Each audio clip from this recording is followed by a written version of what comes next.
สุขสบายดีทุกคนเนาะเมื่อนี้เฮามาเรียนคำศัพท์ใหม่นั่นก็คือการนำใช้โหยวตัวนี้เนาะโหยวมีการนำใช้แนวใดเนาะโหยวมื้อนี้แปลว่ามีหรือว่าใดเนาะมื้อนี้ข้าพเจ้าจะแนะนำเนาะ การนำใช้ว่าเป็นแนวใดเนาะเอาไปชมกันเลย我有很多钱我有很多钱我有很多钱แปลว่าข่อยมีเงินหลาย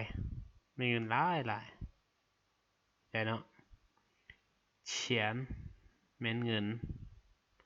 很多แปลว่าหลายหรือว่าหลายๆ我有ข่อยมีข่อยมีโอเคต่อไป你有男朋友了吗你有男朋友了吗แปลว่าจะมีแฟนแล้วบ่อันนี้เป็นเฮาสำหรับถามผู้หญิงเนาะถามผู้หญิงเท่านั้นเนาะความหมายเฮานี่เป็นผู้ชายแล้วก็ถามผู้หญิงหรือว่าผู้หญิงต่อผู้หญิงถามกันเนาะก็ได้เนาะ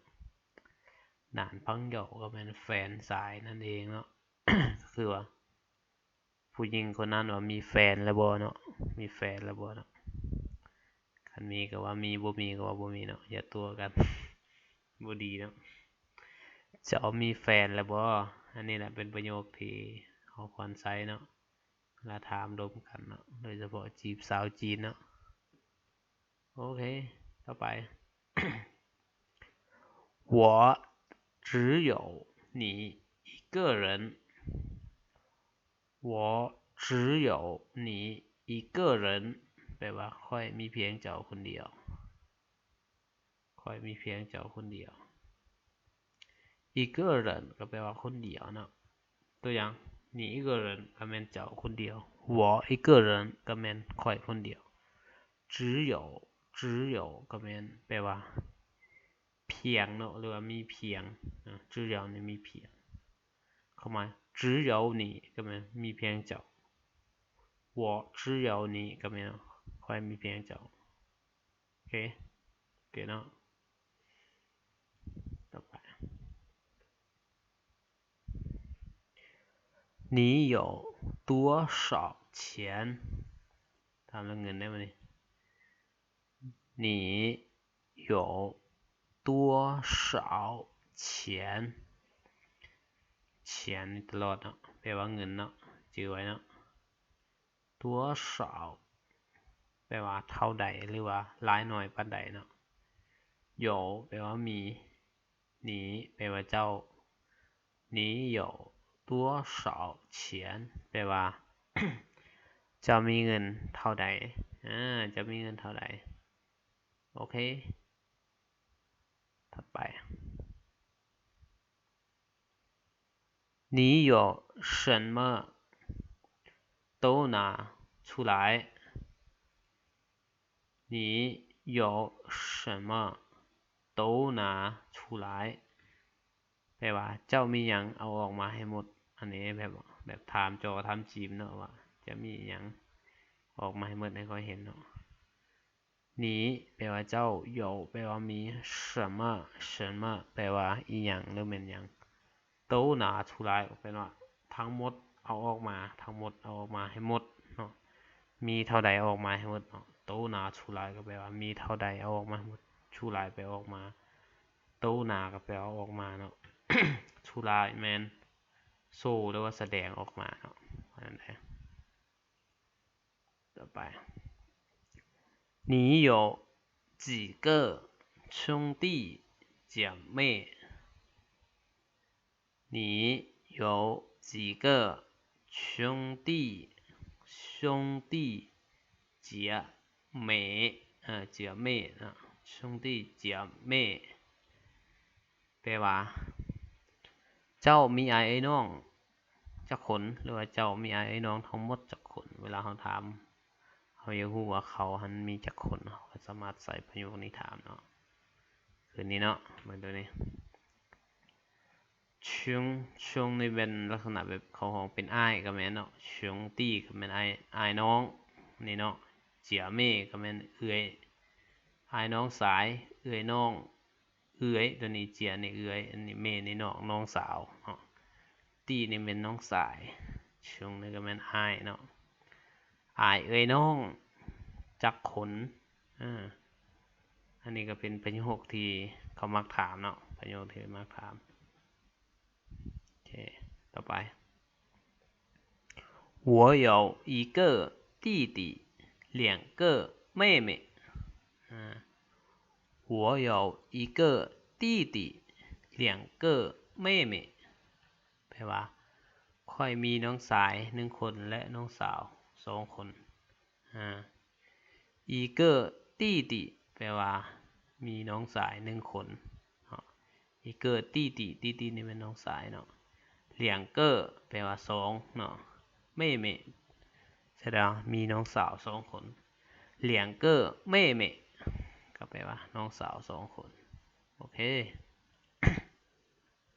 ต่อไป你家里有几口人你家里有几口人แปลว่าในครอบครัวของเจ้ามีจักคนในที่นี้เนาะอยากให้อธิบายหน่อยนึงตัวนี้เนาะ current นี่แปลว่าครอบครัวเนาะ current จีcurrent โยจี current ก็แปลว่ามีจักครอบครัวนี่เจ้าแปลว่าในเฮือนของเจ้าหรือว่าในบ้านของเจ้าเนาะในเฮือนหรือในบ้านของเจ้ามีจักคนเนาะมีจักคนเจียรีก็แปลว่าในเฮือนโอเคเนาะถัดไป我有他的地址了我有他的ตัวนี้อ่านเตอเด้อ的地址了地址了แปลว่าค่อยมีที่อยู่ของเราแล้วที่จื้อตัวนี้แปลว่าที่อยู่ที่อยู่บนอยู่อะไรเนาะค่อยมีฐานตัวนี้มันลาวเนาะลาวผู้ชายค่อยมีที่อยู่ของเราแล้วแสดงว่าคนผู้นั้นเป็นผู้ชายคนที่เขาเว้าถึงเนาะเป็นผู้ชายโอเคต่อไป我有2个最好的朋友我有2个最好的朋友ค่อยมีเพื่อนใกล้ชิด2คนหรือค่อยมีเพื่อนสนิท2คนมีเพื่อนสนิทสุดๆ最好的朋友แปลว่าเพื่อนสนิทเพื่อนที่ดีที่สุดเนาะเพื่อนสนิทที่สุดนั่นแหละ最好我有2个ก็เป็นคนมี2คนเนาะมี2คนโอเคต่อไปเนาะ你有车吗你有车吗แปลว่าเจ้ามีรถบ่เป็นยังข่อยจึงใส่คำประโยคตัวนี้นะเพราะว่าคนจีนเนาะเป็นประเทศที่ว่าไงซะ มีความกดดันหลายที่สุดเนาะก่อนเขาแต่งงานในอย่างนี้พ่อแม่ทางเจ้าสาวจนหลายมักถามว่าเจ้ามีรถบ่เจ้ามีเฮือนบ่เจ้ามีเงินหลายสำใดเพราะยันเลี้ยงลูกสาวเขาบ่รอดนั่นแหละประโยคนี้ก็เขามักใส่ที่สุดนี่โยเชื่อมาเชื่อในความหมายว่ารถใหญ่เนาะรถใหญ่รถเก่งขึ้นไปอันแหละเชื่อนะอันนี้เป็นประโยคนึงที่คนจีนเคยได้ยินตลอดต่อไป你有房子吗你有房子吗แปลว่าเจ้ามีเฮือนบ่ความหมายเฮือนในที่นี้ก็คือว่าเฮือนของตนเองที่สร้างขึ้นมาโดยตนเองบ่แม่นว่า เฮือนของพ่อแม่เนาะสมมุติคือเฮาใหญ่แล้วคือครับเจ้าเนาะหาเงินเองสร้างขึ้นเองสมมุตินะนั่นแหละเป็นเงินที่เฮาหามาเองได้แล้วก็สร้างเองได้อันนี้เขาถามถ้าสิเอาเมียเขามาถามนี่ จะมีเฮือนบ่จะมีรถบ่อันนี้เป็นอีกคำถามที่คนจีนเขามักถามกันเนาะเขามักถามกันหลายเนาะโอเค你行李还有我吗你心里还有我吗ความหมายว่าถามถึงในใจเนาะส่วนหลายจะใส่ในความหักเนาะในใจของเจ้ายังมีคอยอยู่บ่ความหมายว่าถามแฟนตนเองเนาะว่าใจเจ้าก็ยังมีคอยบ่เจ้ายังฮักคอยบ่ประมาณนี้นะเว้าง่ายๆนะสินหลีก็แม่นในใจเนาะหายเยาแปลว่ายังมีบ่ค่อยนี่สินหลีเห็นบ่สินแม่นใจหลีแม่นข้างในก็คือว่าในใจเจ้าหรือข้างในใจเจ้ายังมีข่อยอยู่บ่นะความหมายเนาะ ใจเจ้าหันมีข่อยอยู่บ่โอเคถัดไป你说的有道理你说的有道理有道理道理มันหยังเหตุผลเหตุผล我说的有道理你说的有道理แปลว่ามีเหตุผลเนาะเจ้าเว้าหันก็มีเหตุผลความหมายเนาะเพราะว่าคนเฮาแน่นอนมันมีเหตุผลของไผของมันเนาะต่างคนต่างมีเหตุผลเนาะบ่แม่นว่ามีแต่ฟังพายเดียวเลยสิเข้าใจว่าท่านนี้ถูกท่านนี้ผิดบ่แม่นเนาะหนีเป็นเจ้าชั่วเป็นเว้าเตอะเข้ามาความเว้าของเจ้านั้นก็มีเหตุผลประมาณนี้เนาะก็มีเหตุผลมาคำเว้าที่เราเว้ามาเนาะมีเหตุผลโอเคถัดไป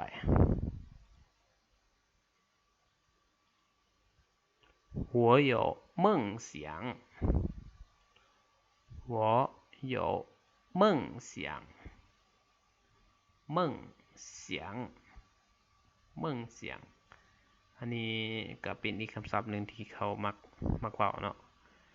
ใหญ่มาแล้วต้องมีความฝันเพราะฉะนั้นคอยมีความฝัน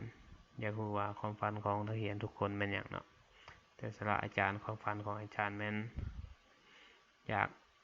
สอนภาษาจีนหลายๆให้มีคนเรียนหลายๆแบ่งปันความรู้เนาะและความฝันของข้อยเนาะเมิ่งแปลว่าความฝันแปลว่าฝันเสียงเป็นความคิดเมิ่งเสียงจึงแปลนำกันว่าความฝัน我有梦想ก็แปลว่าค่อยมีความฝันค่อยมีความใฝ่ฝันเนาะอันนี้ก็เป็นสิ่งหนึ่งเนาะอยากให้ทุกคนวางความฝันของตนเองเอาไว้ข้างหน้าแล้วเดินไปเรื่อยๆเนาะเดินไปเรื่อยๆโอเคถัดไป你的梦想是什么你的梦想是什么อันนี้คำถามนี้อยากถามนักเรียนทุกคนเนาะความฝันของเจ้าหรือความฝันของพวกเจ้าทุกคนแม่นหยังเนาะอยากให้ตอบตนเองตอนอายุประมาณ25ปีลงมาให้มันได้เนาะเพราะว่าคันเฮาตอบเกินหั้นเฮานำไปก็ทันอยู่แต่บ่แม่นว่าบ่ทันแต่ว่ามันสิว่าง่ายซะมันสิช้าเกินไปแต่มันก็บ่ช้าเกินดอกขอแต่มีความฝันเนาะแต่คันแฮงไวแฮงดีเนาะเมิ่งเสียงความฝันของเจ้าแม่นหยัง你的梦想是什么你有什么梦想ตัวนี้สามารถใส่2คำถาม你有什么梦想ก็คือความฝันของเจ้าแม่นหยังหรือว่าเจ้ามีความฝันแนวใดโอเคต่อไป我有耐心我有耐心耐心แปลว่าหยัง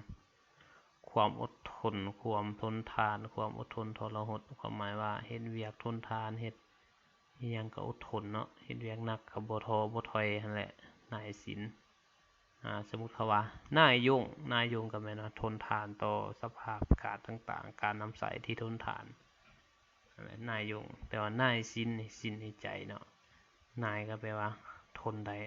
นายมีความอดทนเนาะหูเหยานายสินก็แปลว่าค่อยมีความอดทนโอเคต่อไป他有一本书他有一本书一本书มันเป็นหมู่หนึ่งเนาะอันนี้มันให้อธิบายการนำใส่โยให้เข้าใจเนาะเขามีอย่างกัน呀我有一本词典เนาะ词典หรือว่าค่อยมีdictionary หัวนึงหรือว่า我有手机一部手机ค่อยมีโทรศัพท์1เครื่องอันนี้ใส่ได้หมดเนาะอันนี้อยากให้เข้าใจว่าการนำใส่โยเป็นยังไงเนาะ他有一本书แปลว่าเรามีปึม1หัวหรือเรามีปึมหัวหนึ่งสับสนบ่ปึมหัวหนึ่งกับปึม1หัวโอเคเนาะต่อไป你有什么想法你有什么想法想法แม่นหยัง想法แม่นไอเดียความคิดสร้างสรรค์ต่างๆความคิดความหมายซะความคิดการแก้ปัญหาต่างๆตัวอย่างเจอปัญหามาเฮามีไอเดียแก้จังไดหรือเฮาสร้างอุปกรณ์ได้หนึ่งเฮาใส่ไอเดียเฮามีความคิดจังไดเนาะเสียงฝานี่สำคัญสุดเนาะ ทุกๆอย่างที่เฮาเฮ็ดเฮาก็ทำทุกมื้อนี้เฮาก็ต้องได้คิดต้องใช้สมองคิดจริงของเสียงฝาก็แปลว่าไอเดียนั่นเองเนาะเฮาสิวางไอเดียเฮาจังใดเฮาสิวางความคิดเฮาจังใดให้มันงามให้มันดีสมมุติเฮ็ดอีหยังก็เนาะสมมุติว่านั่นเนาะโอเคต่อไป真的没有办法了真的没有办法了办法แม่นหยังวิธีทางหรือว่า2ทางเนาะหรือว่าหนทางไม่有办法了ก็แสดงว่าบ่มีวิธีทางอื่นแล้วแท้ๆเนาะ真的นี่แท้หรือว่าแท้ๆเนาะ真的ไม่有นี่แปลว่าบ่มีเนาะ办法了เขาบอกแล้วเมื่อกี้นี้办法มันวิธีทางวิธีทางหรือว่า2ทางหรือว่าเส้นทางเดินนั่นแหละเส้นทางแก้ไขปัญหาแหละสมมุติปัญหาตัวนี้เฮาแก้บ่ตกแท้ๆเฮาก็ว่ามี办法ละโอ้ยเฮ็ดหยังบ่ได้แล้วทุกวิธีทางเฮ็ดหยังบ่ได้แล้วอันนั้นแหละมี办法โอเคต่อไป你有几岁了อันนี้การถามอายุนะ你有几岁了แปลว่าเจ้าอายุจักปีแล้วหรืออายุของเจ้าจักปีแล้วหรือเจ้ามีอายุจักปีแล้วใจเนาะเจ้ามีอายุจักปีแล้วหรืออายุเจ้าจักปีแล้วประมาณเดียวกันเด้อ你有几岁了เข้าใจเนาะ你有几岁了有แต่ยังไงให้เข้าใจ有你有几岁了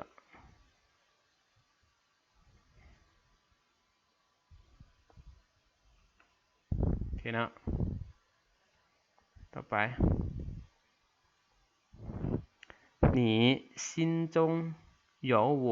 就够了你心中有我就够了就够了ใช่ป่ะในใจเจ้ามีค่อยเพียงพอแล้วความหมายในใจของเจ้าหันมีค่อยยังมีค่อยอยู่ในใจของเจ้าหันก็พอแล้วสินจงกับแบบอยู่ในใจหรือว่าสวงใจเนาะสินจงจิวเก้าละก็แปลว่าพอแล้วเพียงพอแล้วเก้านี่แปลว่าพอหรือเพียงพอนะ โอเคต่อไป我有你的电话了我有你的电话了ค่อยมีเบอร์โทรเจ้าแล้วหรือว่าค่อยมีเบอร์โทรติดต่อเจ้าแล้วเตี้ยนว่าก็เป็นเบอร์โทรติดต่อนั่นเนาะโทร我有你的电话了แปลว่าค่อยมีเบอร์โทรของเจ้าแล้วหรือมีเบอร์โทรติดต่อของเจ้าแล้วเนาะโอเคเนาะต่อไป世界上有很多种人世界上有很多种人มาบอกในโลกนี้มีคนหลาย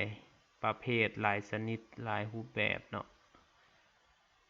หลายแน่นอนแหละคนในโลกนี้มีหลายมีขี้รักมักแงะมีคนดีคนชั่วเนาะในใดก็มีหมดเนาะ世界ในโลก世界上แปลว่าในโลกนี้ในโลกเฮาอยู่นี้有มีเนาะ很多种แปลว่าหลายชนิดหลายประเภทจงตัวนี้ชนิดหรือประเภท好多种人แปลว่าคนมีคนหลายชนิดหลายประเภทเนาะโอเคเนาะเข้าใจเนาะขอขอบใจเด้อที่ติดตามขอขอบใจบ๊ายบาย